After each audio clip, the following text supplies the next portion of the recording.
5 mwejo oyina emyaka 6 nganze it is okay ekisinga obukulu mu bulamu kumanya kukkiriza ekyo kyoli essaawa eyo kuba abantu abasinga they live in denial. Okay kati gwe kkiriza nti banne ebyansobako sente abakazi bazindyako nesisosobola kugula ttaka kakati emyaka ngenda mu 5 kikkirize kkiriza ensobi yo owulira naye gamba naye kakati chance eno gyenfunye eno esigadde ngenda kukyusa obulamu bwange. Are we clear? Yes please. It will be possible.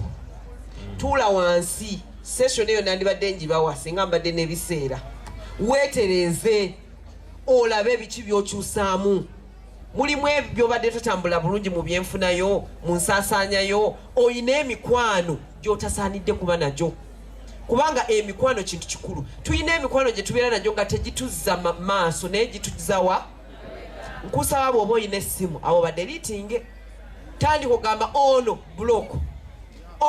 block eri abantu bonna bw'obeera nabo nga yo okukubira akubulira lugambo ate n'akubulira ebigambo ebikunyiza ebikumalamu amaanyi bambi nkusaba block gamba Dr. Aisha we yali wanakola ki na blockinga owulira mu bulamu tetwetaaga mikwano mingi naye funayo omu oba babiri b'obeera nabo ne bakuzaamu amaanyi n'essuubi I can assure you ojja tuuka gy'olaga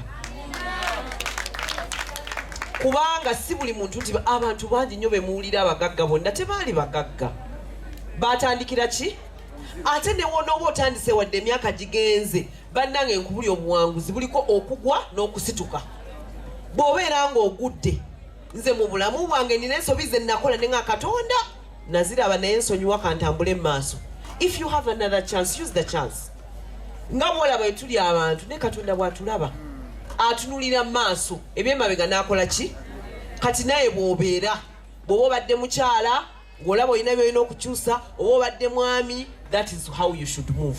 I can assure you n'obeera ng'obadde emyaka gikugenzeko bw'oneetereeza kati era ojja kumala ofune ky'oyagala bw'onooba n'emikwano emituufu ojja kufuna ky'oyagala bw'onoobeera ng'oli focused temusalawo kukola bintu bingi noonya ekintu kimu ekinene ennyo bibiri by'osobola okuga nti kati kyengenda okukola ki abantu abasinga mu Uganda babeera ne resolutions 40 naye n'atafunako n'eki kati gwe londayo kimu ogambe kino waakiri ngenda kikola nina okutandika okulunda enkoko waakiri natandikayo n'obukoko bwange 5 naye nga nkoze ki nina okubeera nga nvudde mu kupangisa nina okuba nga ndibwe nti byewe genda ng'obikola ki nina okuba nga ninayo rentals.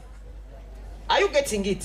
Nina okuba n'ekintu ekimpa ssente nga ne woba oguze buguzi kamera nga bagipangisa ku weekend ne wobeera ng'oguze boda esobola okuleetera ki abantu bakola juice abasomesa ku mikolo tuba kati n'emikolo genda okola nti ndi musomesa nkola wano fruits ze bategeka. Think about something. Oyinza okuba oli musomesa naye nga yo good oyimba abazadde tumunaabona n'abaana mu holiday nga twagala bafune extra talents nga tewali gye tusobola kubatwala ng'ate gwe ekyo kyokola ng'okyagala abamu bamanyi okukola fitness bamanyi okukola ebintu muyina skills nyingi yiga ennanga abaana otandika okusomesa abaana ki ennanga nga ne woobeera nga tofunye ng'ojust wetadde ku social media there are families that can pay you to come at their homes mu covid abasomesa bajjanga akanga bunaku omwe emitwalo 10,15 feri tubeera mu bagagga ate ng'olaba nti akuyambye nnyo okitegedde abatini ennyo ngo baweejo 5. So COVID yalaga nti parents are willing to pay. Kakati I'm saying parents of these days are tired of just academics.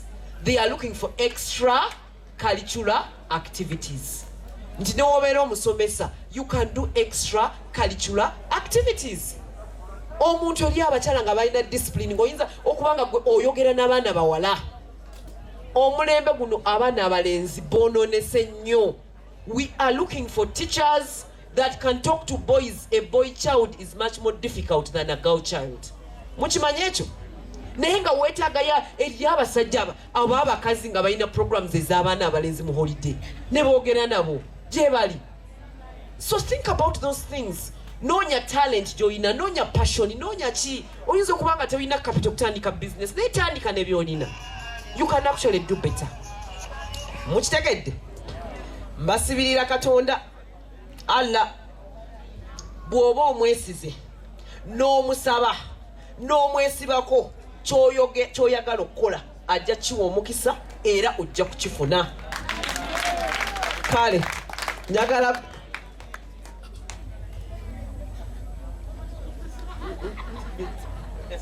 kakala abadde ngamba ku programu yaffe nze kyenjagala abantu bagambe nti kuba ninayo group z'abasomesa abakamize with income generating activities. My interest is income. Twagala kukola kino ng'abasomesa muyina oba saako oba muyina association oba muyina ki, then you come to me. That is what I want to look at. Okitegeera kuba mudaba muli bangi muyina saako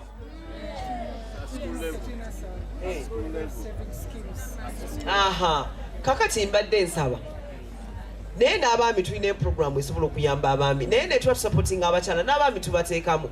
Nze mbadde nga nti wabaawo activities zebaagala okukola nga abasomesa nga zisobola okubayamba. Tugenda kuba ne ssente, programu yange erimu ne ssente by the way ez'okuwola. Ati bwe tuwasaako ssente tubayera ku rate ya wansi bo ne bawola abantu at not more than 8 or 10% per year.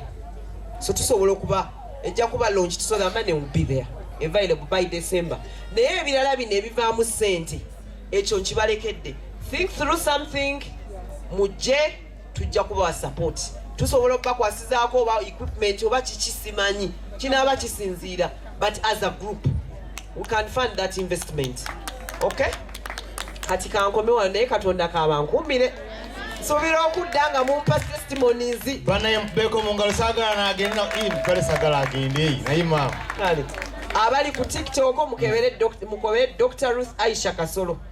Put the name, you see messages nyingi nyonyonyo bengenda nga nsomesa abantu lwakuba nti ennaku zino kati neeyagala bweyagazi kubanga mbabuuliridde kimala kakati natandika kweyagala. Thank you very much, our chief guests. And we are looking forward to working with you. The teachers have got their saving schemes at the school level, but they are going to form groups and we are going to approach you. Teachers, this is an asset we are having, and she's giving us opportunity to support us. So if you are in your school and you've written a project proposal, and she's not only looking at women, but even the staff members who are male, sit as a staff, write a proposal, think of a project, and then we shall approach her. You come and you talk to me, and then I will do what? Connect you to Dr. Ruth, Dr. Aisha. Thank you so much for the wise. Because at our premises. Thank you. We are here by Karibanandi, Nagamba what? Come on, 0705780019. Also the manager before you leave. Ye Makula Jonathan. Okay, now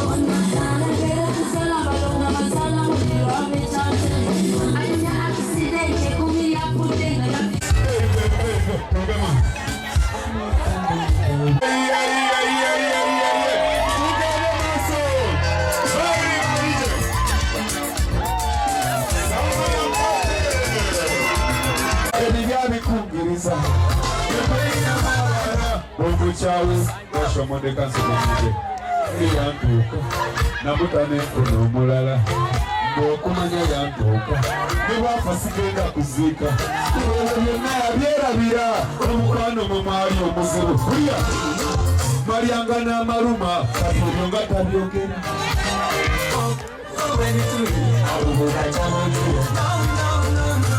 bayimyako ebibirya fena kuyiga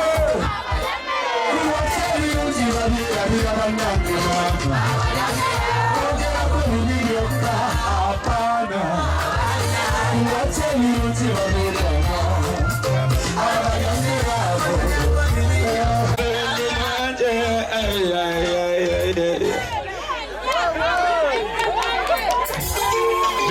n'osalawo okole ki odduke olw'okubuuza nze gwekyogamba obadde okisuubira gwekyogamba osobola okulooza mbu ono omusajja njagala mufula wa kabi